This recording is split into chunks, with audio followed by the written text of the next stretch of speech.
저희 큰아이 평화가 한 4~5살쯤 됐을 때 일 같습니다. 토이자러스를 데려갔더니 마음에 드는 로봇 장난감 하나를 발견한 것이죠. 아빠 이거 사줘요. 그래 아빠가 사줄게. 그래 들고 가자. 그걸 손에 꼭 쥐고는 너무 행복해서 어쩔 줄을 몰라 하며 스토어를 나오려는데 캐시어한테 줘야 되잖아요. 평화야 그거 아빠 좀 줘. 갑자기 아이의 얼굴이 굳어지는 겁니다. 왜? 그거 아빠 줘야 아빠가 사줄 수 있어. 아빠가 이건 나 사준 거잖아. 그래 사준 거는 맞는데 네가 그걸 아빠를 줘야 아빠가 캐시어 아저씨를 줘서 스캔을 하고 돈을 주고 그래야 네게 되는 거야. 왜? 아니 그렇게 해야 원래 이걸 살 수 있는 거야. 이건 내 거야. 네 거 맞아. 그런데 이걸 먼저 줘야 돼.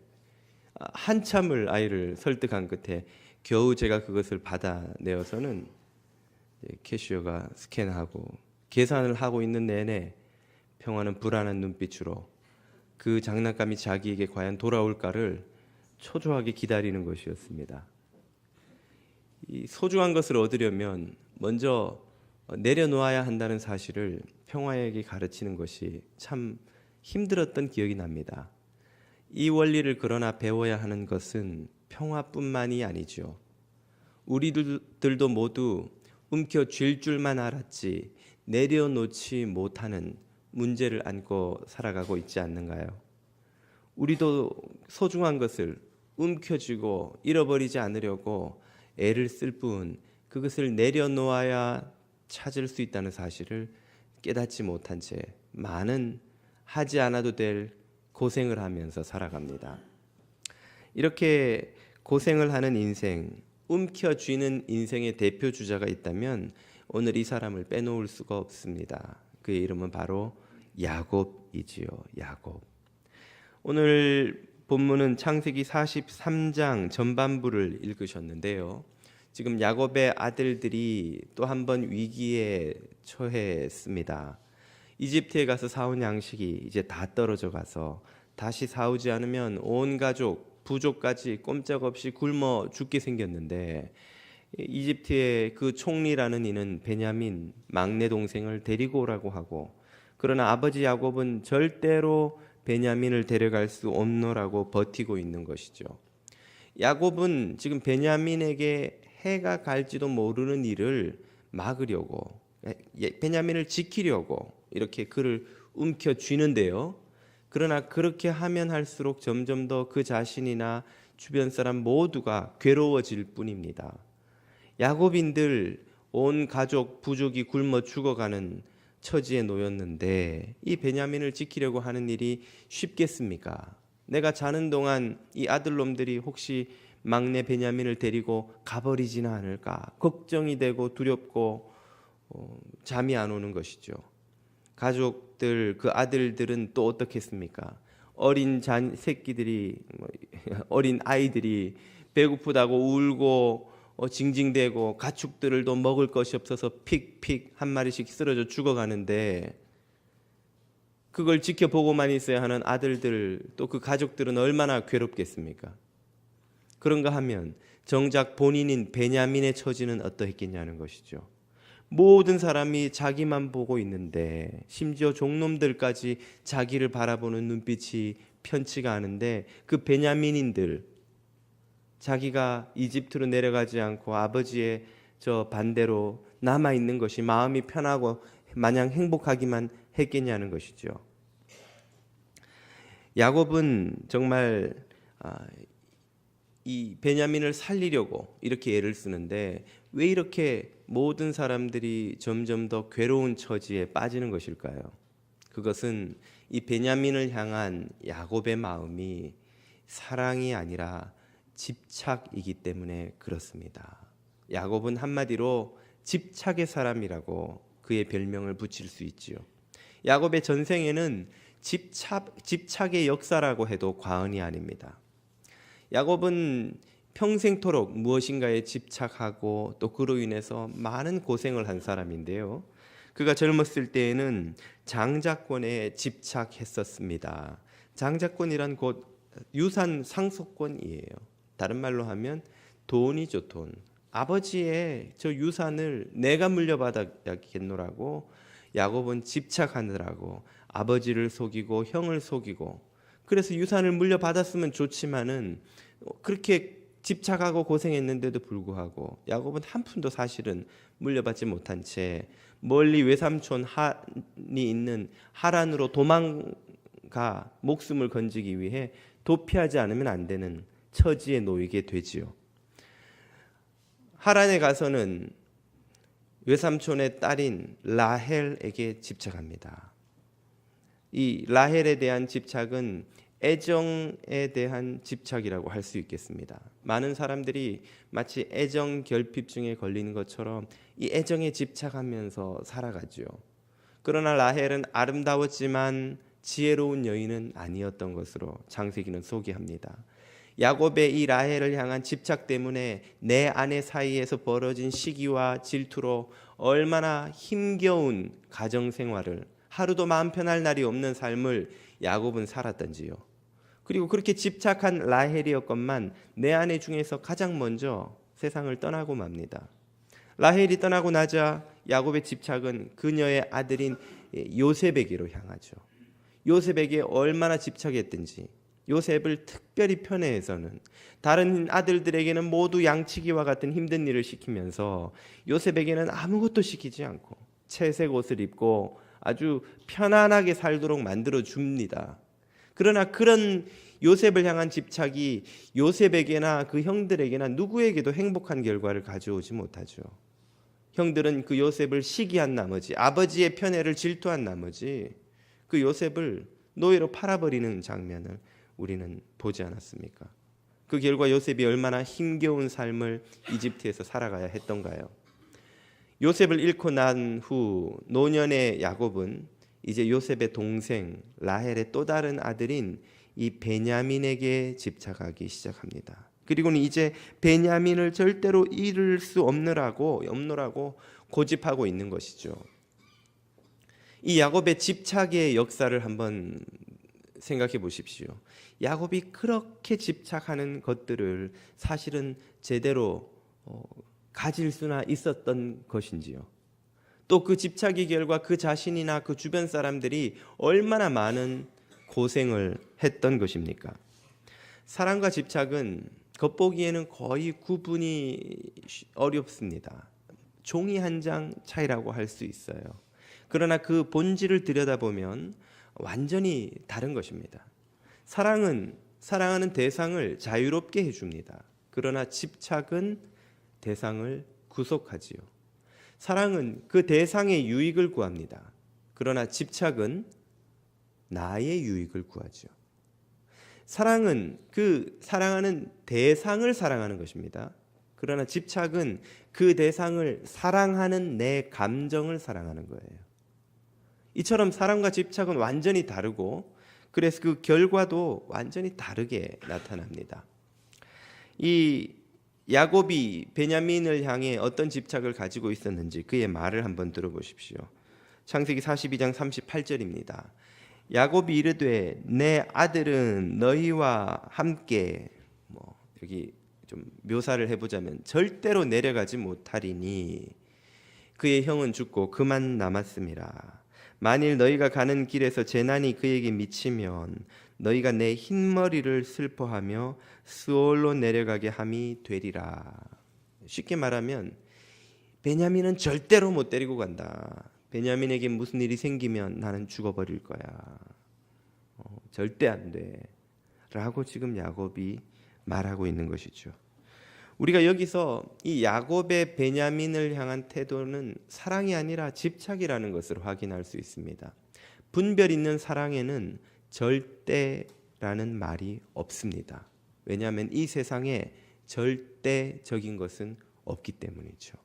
우리가 한때 가지고 있는 그 어떤 것도 영원히 우리에게 남아있는 것, 절대로 사라지지 않고 언제까지나 줄 수 있는 것은 없다는 뜻입니다. 그러므로 분별 있는 사랑은 절대로라는 말을 하지 않죠. 분별 있는 사랑은 또 함부로 생명을 걸지 않습니다. 야곱은 베냐민에게 무슨 일이 생기면 나 죽어버릴 거야, 이렇게 말하는 것인데, 부부가 아무리 서로를 사랑해도 당신이 죽으면 나도 죽어. 뜨거운 사랑 같지만 당신마저 죽으면 아이들은 어떻게 해? 부모님한테는, 부모님의 아픈 가슴은 어떻게 할 거야? 당신의 인생은 어떻게 하며 당신의 삶의 사명은 또 어떻게 되는 거야? 아무것도 소용없어. 나는 당신이 죽으면 죽어버릴 거야. 야곱은 한 가정의 가장이면서 부족장입니다. 베냐민에게 무슨 일이 생긴다고 야곱이 죽으면 다른 자식들은요, 그 손주들, 온 가족들, 부족들, 종들은요,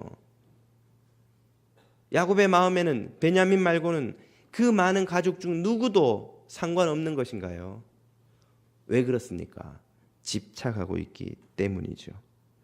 여러분 마음속에 절대로 이것만은 이라고 생각하는 그 무엇인가 쥐고 있는 것이 있다면 그것은 집착입니다. 그것 없으면 못 살아 라고 생각하는 그 어떤 것이 있다면 그것은 집착인 것이죠. 그런 집착은 우리를 생명의 길이 아닌 멸망의 길로 끌고 갑니다. 생명의 길, 살 길은 어디에서 열리는 것일까요? 바로 그 집착하고 있는 것을 움켜쥐고 있던 손을 놓는 것으로부터 시작됩니다. 내려놓는 것으로부터 살 길이 열리는 거예요. 야곱이 아들들의 설득에 못 이겨서 결국 이렇게 말하죠. 오늘 본문 13절입니다. 내 아우 베냐민을 마침내 허락합니다. 데리고 떠나 다시 그 사람 이집트의 총리에게로 가라. 전능하신 하나님께서 그 사람 앞에서 너희에게 은혜를 베푸사 그 사람으로 너희 다른 형제와 베냐민을 돌려보내게 하시기를 원하노라. 그리고 참 의미 깊은 이야기를 하죠. 내가 자식을 잃게 되면 잃으리로다. 잃으면 잃으리라. 무슨 말입니까? 베냐민을 잃을 수도 있다라는 것을 이제 인정하기 시작하죠. 베냐민은 절대로 잃을 수 없는 자식이야. 너희를 다 잃어버려도 괜찮지만 베냐민은 나는 잃어버릴 수 없어. 지금 이 문장만 봐도 그렇죠. 그 사람으로 너희 다른 형제와 베냐민을, 시므온은 이름조차도 부르지 않아요. 다른 형제라고 합니다.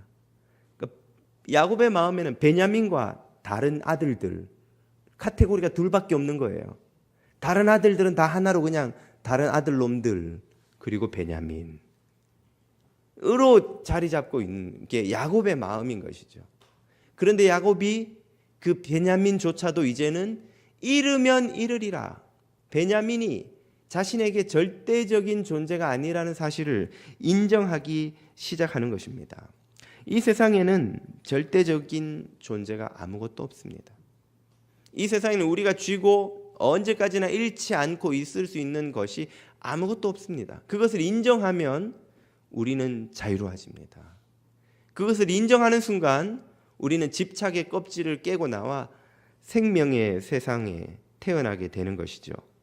야곱이 베냐민을 잃을 각오를 하고 보냅니다. 그랬더니 어떤 일이 일어납니까?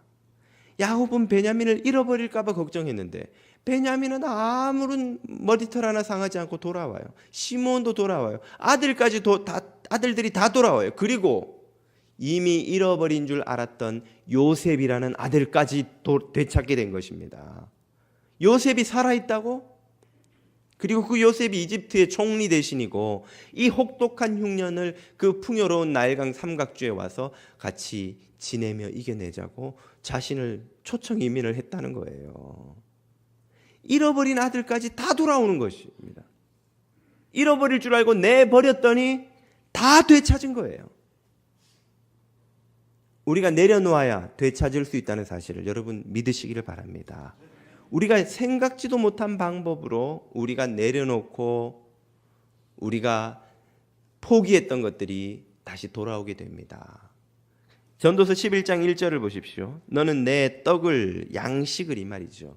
너는 네 돈을, 네가 소중하게 여기는 것을, 네 명예를, 네 평판을, 너의 젊음을, 건강을 무리로 던져라. 음식을 물 위에 던지면 흘러서 다 사라져 버리죠. 그러나 놀랍게도 여러 달 후에 도로 찾는 일이 일어날 거라는 거예요. 던져야 다시 찾을 수 있습니다.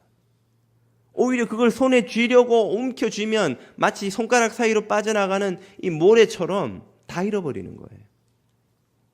움켜쥐지 않고 내던지면 다시 찾게 되는 거예요. 이런 일들은 우리 삶의 모든 분야에서 일어납니다. 에스더서를 한번 떠올려 보십시오. 에스더는 페르시아 제국에 처음에는 바벨론의 포로로 잡혀간 유대인의 후손이었습니다. 그는 페르시아 제국의 왕후가 되는 엄청난 성공을 거두죠. 페르시아라는 대제국의 왕후라면 얼마나 큰 부귀와 영화와 또 권력을 손에 쥔 인물이 된 것입니까? 그렇게 잘 살고 있는데 하만이라는 이가 이 유대인들을 다 몰살시킬 계획을 세운 것입니다. 그녀의 삼촌인 모르드게가 에스더를 찾아와서는 네가 왕에게 가서 이 하만의 계략을 좀 고발하고 우리 동족을 살려달라고 좀 호소해라. 그러자 이 에스더가 걱정하기 시작하는 것이죠. 이 페르시아의 왕궁 법도에 의하면 왕이 부르기 전에 어떤 신하도 심지어 왕후라도 자기가 먼저 왕에게 나가면 운이 좋아야 쫓겨나는 정도고 심하면 그냥 목이 그 자리에서 달아나는 것입니다.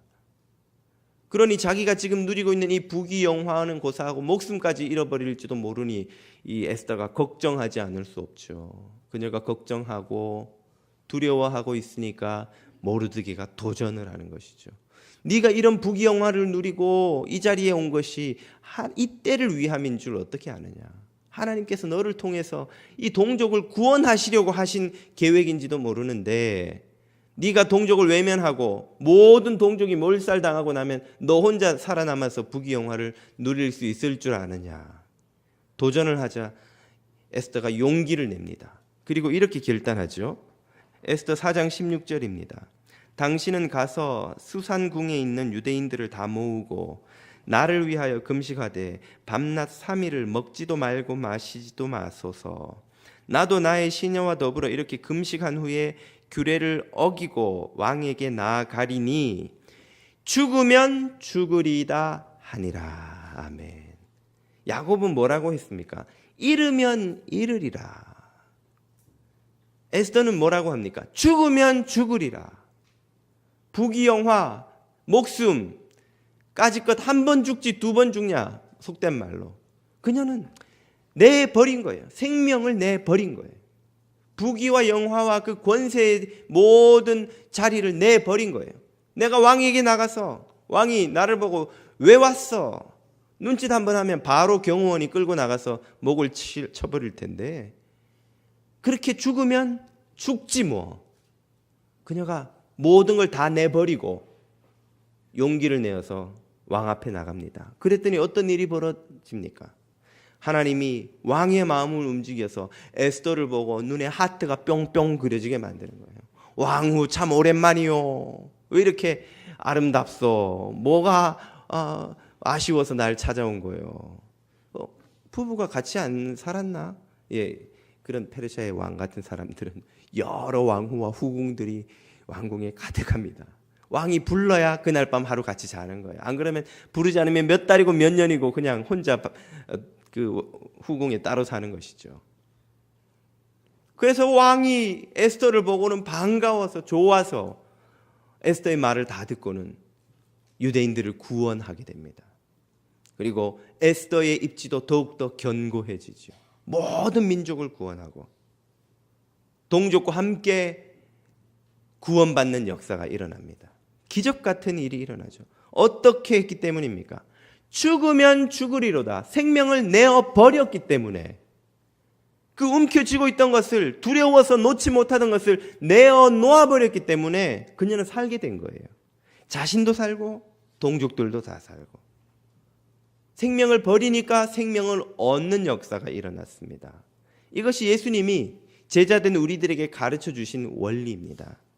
마태복음 16장 24절에서 예수께서 제자들에게 이르시되 누구든지 나를 따라오려거든 자기를 부인하고 자기 십자가를 지고 나를 따를 것이니라. 누구든지 제 목숨을 구원하고자 하면 잃을 것이요 누구든지 나를 위하여 제 목숨을 잃으면 찾으리라. 잃으면 찾으리라. 목숨을 살리려고 움켜쥐면 모래처럼 다 빠져나가 버려요. 다 잃어버립니다. 그러나 그것을 물 위에 내던지면 기적 같은 방법으로 여러 날 후에 다시 찾게 되는, 살게 되는 역사가 일어나는 것입니다. 소중한 것을 얻는 비밀은 바로 내어놓는 것입니다. 움켜쥐던 것을 내려놓는 것이죠. 이 원리를 모르고 움켜쥐기만 하기 때문에 우리가 얼마나 불필요한 고생을 하며 살아가는지요. 한국 사회의 가족 갈등의 대표 주자는 역시 전통적으로 고부 갈등이었습니다. 그 자리를 최근에 장서 갈등이 제쳤어요. 그 시어머니와 며느리의 갈등보다 요즘엔 장모님과 사위 갈등이 더 심각한 그 가족 갈등으로 지금 대두되고 있습니다. 부부간의 불화의 이유가 무엇입니까? 설문조사를 하면 여러 가지가 나오지만 그 중에서 가족 관계에 관한 답 중에서는 고부 관계보다 장서 관계가 더 어렵다고 요즘엔 나오고 있다는 것이죠. 고부 갈등이든 장서 갈등이든 부모와 성인이 된 자녀 사이의 갈등에는 여러 가지 복합적인 이유가 있습니다만 그 중에 하나로 이것을 꼽지 않을 수가 없습니다. 그것은 바로 부모의 자녀에 대한 집착이죠. 집착.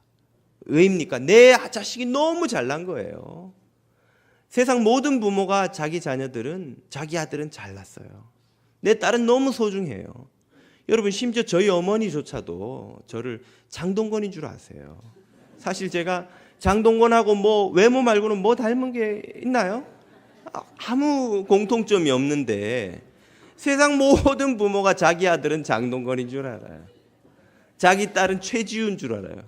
최지우 좀 시대가 좀 그러네요. 요즘 누가 그렇게 이쁩니까? 아무튼 세상 모든 부모는 이 잘난 아들, 이 애지중지 키운 딸을 저 마음에 안 차는 사위 며느리에게 주기가 너무 아까운 거예요. 그러니까 그 아들, 딸을 위해서 이런저런 지원을 하고 지원이 간섭이 되고 간섭이 갈등을 일으키고 자녀를 묶어두는 것입니다. 한국 부모들은 특별히 다른 나라 부모들보다 우리가 미국에 사니까 뭐 당장 미국 사람들하고 비교를 해보자면 가정마다 차이는 있지만 고등학교 졸업하면 아이들이 독립하는 게 상식 아니에요. 뭐 시대가 많이 바뀌고 여러 가지 변수가 있습니다만은 일반적으로 대학 가면서부터는 성인이니까 자기 삶을 자기가 개척하는 거예요. 근데 우리는 대학 학비도 대줘요. 나중에 취업도 도와줘요. 취업한 후에도 생활비도, 결혼하고도 애까지 봐주면서 온갖 걸 다 지원하면서 동시에 그 자녀를 정신적으로도 여전히 종속시켜 놓고 있는 거예요. 좀 심한 말로 하면 지배하고 있는 거예요. 그 삶에 깊숙이 개입해서 독립된 성인으로 살지 못하게 부모가 만드는 것이죠. 우리는 그것이 사랑이라고 생각하지만 사랑과 집착은 종이 한 장 차이입니다. 나도 모르게 사랑으로 시작한 일이 집착이 되어서 그들을 구속하고 그들의 유익보다 그들을 사랑하는 내 마음의 기쁨이 더 중요해지는 순간으로 자기도 모르게 넘어가는 거예요. 성경은 우리에게 그 부모와 자녀 간의 관계에 대해서 이렇게 말씀하시죠. 마태복음 19장 5절에서 예수께서 말씀하시기를 그러므로 사람이 그 부모를 떠나서 아내에게 합하여 그 둘이 한 몸이 될지니라 하신 것을 읽지 못하였느냐? 부모를 떠나야 돼요. 그래야 온전한 성인으로 설 수가 있어요. 그리고 부모도 자녀를 떠나 보내줘야 돼요. 자녀를 그렇게 독립시켜 주는 것이 그를 위하는 거예요. 진짜 그녀를 사랑하는 거예요. 우리는 내가 사랑하니까 이 아이가 잘 안 될까 봐, 어려울까 봐 노심초사 그 삶으로부터 빠져나오지를 못합니다만은 당연히 부모가 사랑하고 기도하고 또 필요한 때 뭐 할 수 있다면 후원해 주는 것도 도움이 되겠죠. 그러나 기본적으로는 성인이 된 자녀에게 독립적인 삶을 완전히 주어야 돼요. 좀 심하게 말하면 죽이 됐든 밥이 됐든 그 부부가 알아서 하게 내버려 둬야 돼요. 좀 안 될까 봐 금방 전화해서는 사위를 마땅찮아, 며느리를 마땅찮아. 그러면 계속 부모를 의지하지 않을 수 없게 되는 거예요. 예. 요즘 한국의 재벌과 갑질이 사회적 이슈가 되고 있습니다. 재벌가 오너들이 물컵을 던지고 폭언을 하고 회사 시스템을 이용해서 이것저것 다 부정한 짓을 저지르고, 그런 오너 리스크 때문에 여러 회사가 지금 위기에 처했다는 뉴스를 들으시죠. 미국도 비슷한 일이 지금 많이 벌어지고 있습니다만은 왜 그런 일이 벌어질까요? 가장 중요한 문제는, 제가 볼 때 가장 큰 이유는 그 재벌가 오너들이 이 회사가 내 거다라고 생각하기 때문이라고 저는 믿습니다. 이게 내 건 거예요. 내가 어떻게 피땀 흘려 수고해 희생해 이거를 세웠는데 왜 누가 나한테 이래라 저래라 하는 거예요. 내 회사인데. 어떤 회사인들 오너들의 그 헌신과 희생 없이 성장하는 회사가 있었겠습니까? 맞는 말이죠. 그러나 한 가지 보지 못하고 있는 것도 우리가 봐야 됩니다. 어떤 회사인들, 오너 한 사람의 헌신과 희생만으로 그렇게 잘하는 회사가 세상에 어디 있습니까? 수많은 직원들의 수고와 희생이 거기는 있고, 고객들의 사랑이 있고, 그 사회 시스템의 보호와 지원이 있지 않았다면 어떤 회사가 그렇게 잘할 수 있냐는 것이죠.